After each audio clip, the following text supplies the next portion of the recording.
Bonjour, alors on se retrouve aujourd'hui au cimetière du Père-Lachaise en plein Paris pour parler un petit peu de la mort, de l'écriture autour de la mort. Donc on se retrouve encore une fois avec le Sils, donc poétesse. Eh bien, bonjour, je suis super contente d'être là. Et donc, on est dans un lieu un peu insolite, le cimetière du Père-Lachaise. Il y a beaucoup de choses à en dire, c'est très inspirant. Ouais. On va pouvoir discuter donc avec les passants autour de la mort en cette veille de Toussaint. Donc on va voir un petit peu ce que les passants pensent de cet endroit et de l'atmosphère qu'elle dégage. Pourquoi êtes-vous venu au Père-Lachaise? Est-ce que vous cherchiez des tombes en particulier ou... Non, c'est un style de vie. Moi, j'habite à côté et j'adore venir ici pour. C'est une balade qui est jamais la même. Et à l'automne, c'est particulièrement beau. Pourquoi l'automne particulièrement? À cause des couleurs qui chatoient, qui flamboient. C'est magnifique les couleurs de l'automne. Je peux vous conseiller un excellent texte de Viktor Tsoi, un artiste soviétique.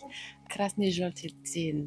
Ça veut dire les jours rouge-jaune. En fait, c'est par rapport à l'automne. C'est aussi évidemment métaphorique par rapport à la vie, par rapport au pays à cette époque-là, enfin l'URSS. Donc c'est très inspirant et ces textes sont très profonds. Je vous invite vraiment à vous renseigner sur cet artiste incroyable qui est très méconnu dans le monde occidental. Forcément, l'histoire nous a séparés de tous ces artistes. Voilà. Mais un pacifiste. Enfin, c'est un artiste vraiment. Et vous parlez donc russe Oui. en même temps, hein, d'accord. Donc vous pouvez lire la poésie. Oui. Je connais Marina Tsvetaeva, il me semble que c'est quelque chose comme ça. Mais ils sont tellement oui, c'est vrai, ouais. Et dans la saison de l'automne, il y a une forme de déclin aussi. Est-ce qu'on peut aussi l'associer au cimetière, la mort, etc. Moi, je vois dans les feuilles qui tombent un peu des formes d'esprits qui tombent en même temps des arbres. C'est aussi après le renouveau du printemps qui va arriver. On n'est que de passage, donc autant voir les choses en face et que ça se passe bien, quoi. Oui, exactement. Profiter de la vie, surtout. C'est vrai, totalement. Justement, la deuxième question était en lien avec ça. Quand vous vous baladez ici, vous pensez plutôt à la vie ou à la mort? L'un ne va pas sans l'autre. Donc, elles sont partout, l'une comme l'autre. C'est vrai. Mais des fois, il y a des lieux dans lesquels on se balade, par exemple dans Paris, où l'idée de la mort ne nous traverse pas particulièrement. Ça va plus être... on a l'impression d'être dans une forme de vitesse. Paris, malheureusement, je trouve que ça devient un parc d'attractions. C'est dévasté par ce tourisme de masse. Et moi, là, je vois un déclin vraiment.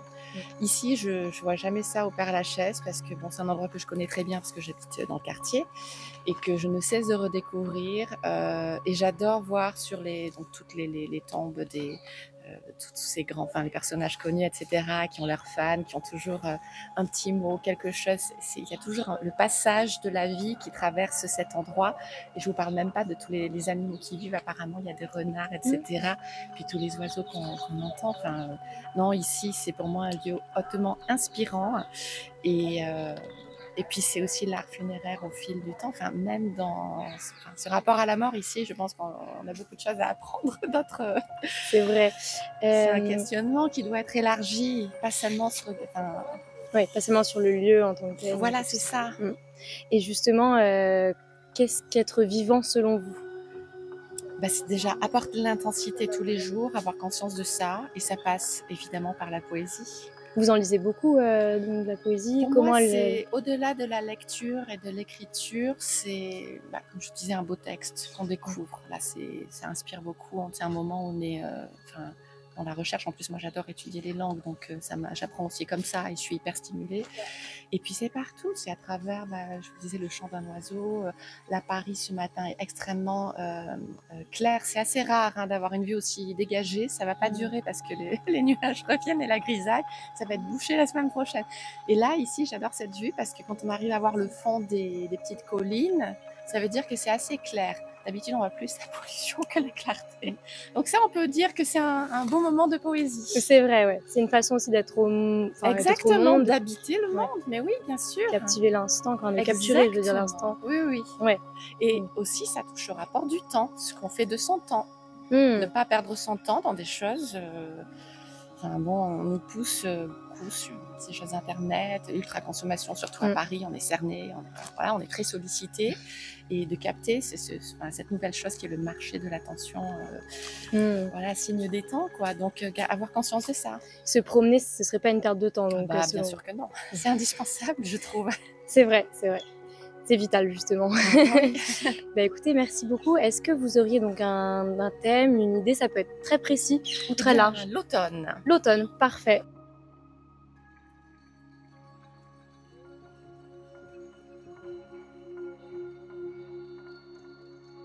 L'automne, une feuille après l'autre, comme une goutte qui file dans l'air, chasse le vent et tombe à terre, le bleu, le beige, le vert. Juste le temps d'un instant, j'écoute la rosée du cimetière, et peu à peu, la nuit s'éteint. J'entends dans la forêt de lumière les feuilles d'automne qui, lentement, fredonnent. Pour Karine. Oh, merci, c'est magnifique. Merci. Franchement, vous êtes très inspirés. C'est précieux d'avoir ça. Merci, écoutez. Bravo à tous les deux pour tout ce que vous faites. Ok, bon, il y a eu un peu de nouvelles. On s'est on s'est fait dégager parce qu'on n'avait pas d'autorisation pour filmer là où on était. Donc, on a décidé un petit peu d'en profiter pour changer un petit peu le format et écrire des poèmes sur des thématiques voilà, qui sont libres et en parler un petit peu. Donc, je vais commencer par lire le mien, si tu feras nous partager le tien. Alors, sonnet souterrain. Ce dédale de dalles et de pierres tombales, la surface sensible à la verte rosée, cache un monde passé aux géants reposés, poursuivant sans un bruit leur immobile balle. Et ce chant inspirant à l'accent averbal accompagne le ton de cuivre cyanosé, des bouquets composés, roses décomposées. Alors, ce que j'aime bien avec ce petit poème, c'est que c'est la moitié d'un sonnet. Donc, c'est 7 vers et donc c'est sonnet souterrain en imaginant qu'il aurait pu continuer et il y a toute une partie qui n'est pas cachée. Donc, c'est un peu ma petite idée. Ouais. Bah, j'avais même pas compris que c'était la moitié d'un sonnet, mais j'aime beaucoup l'idée justement de, tu dis un moment le mot souterrain, il me semble que tu le prononces, qu'il y a un dessus et en dessous, et après tu reprends à la fin le dernier vers, des bouquets composés, roses décomposées. Ça fait vraiment l'idée que il y a une surface et ensuite la rose se décompose et après elle va dans le sol, etc. Donc je trouve qu'on a deux images, à la fois le côté extérieur et ce qu'on voit à l'extérieur d'une tombe par exemple là, et ce qu'on peut s'imaginer si on était à l'intérieur, tout un autre monde finalement. Et ça, je trouve ça vraiment très beau comme image. Même tu parlais des bouquets composés et des roses.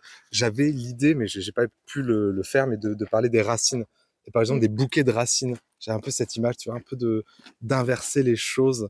J'aurais bien aimé parler des bouquets de racines. Mais voilà, forcément, on a fait ça un petit peu aussi en vitesse. Mais ouais, j'avais cette idée, effectivement. De choses cachées. Je trouve que ton poème, il est très travaillé sur les sonorités aussi. Je me souviens plus exactement, mais il y a des choses qui m'ont à l'oreille. Immobile balle. Ouais, voilà. Dalle, ton balle, des dalles de dalles. Je trouve que voilà, ça c'est aussi sensible. Ça aide à même rentrer presque dans le poème et bien travailler là-dessus aussi. C'est des alexandrins donc à chaque fois. Ouais, mais je me demande là en lisant, j'ai l'impression qu'il y avait une erreur. Okay, je crois qu'il y en a un qui doit être un peu maladroit, mais normalement, oui, c'est tous des alexandrins. Ok, non, mais. Et tu l'as appelé sonnet souterrain, justement. Très bien, ouais. Franchement, je le trouve très intéressant. Ouais. Trop cool si t'as plu. À toi, maintenant. À moi. Donc, moi, j'ai écrit sur mon téléphone. C'est une habitude que je prends parce que je n'ai pas toujours un cahier sous les mains. Donc, je vais le lire, du coup. À nos morts, à nos enfants, à nos pères et nos frères, périr sous les bombes et s'enfoncer dans la terre, après la peur, la sueur et l'effroi, creuser de ses 10 doigts sa propre tombe, s'allonger dans le bois et tout fermer à clé, après l'enfance chaude, le blé en herbe et l'odeur de sa peau, en braise, fermer les yeux et attendre l'asphyxie, que notre propre respiration nous éteigne, que la poussière se pose sur le ventre, devenir statue, devenir pierre, devenir terre, et attendre que les passants passent aussi. Voilà. Ce que j'aime bien dans, Très joli. dans ce poème, c'est le dernier vers. Attendre que les passants passent aussi. Bah, à la fois le passant qui passe donc à côté d'une tombe et qui finalement peut-être ne se rend pas compte de toute la souffrance qu'a pu ressentir une personne au cours de sa vie. En fait, finalement, on passe comme on se promène à côté d'une tombe. Et Moi, je trouve dans les passants passent aussi, il y a vraiment ce côté sempiternel, ce passant passe, il y a vraiment ça fait un peu ressentir l'ennui. oui, il y a Et ça. Et aussi donc finalement que aussi ça leur arrive, pardon, qu'ils trépassent également. Et ce que j'aimais bien, c'était être dans la tête de la personne qui est décédée, parce que en arrivant ici au cimetière, il y avait plein de plaques avec le nom des soldats qui sont décédés lors de la Première Guerre mondiale. Et il y avait plein de noms, mon nom de famille également. Et je me suis dit, mais qu'est-ce que cette personne a pu vivre?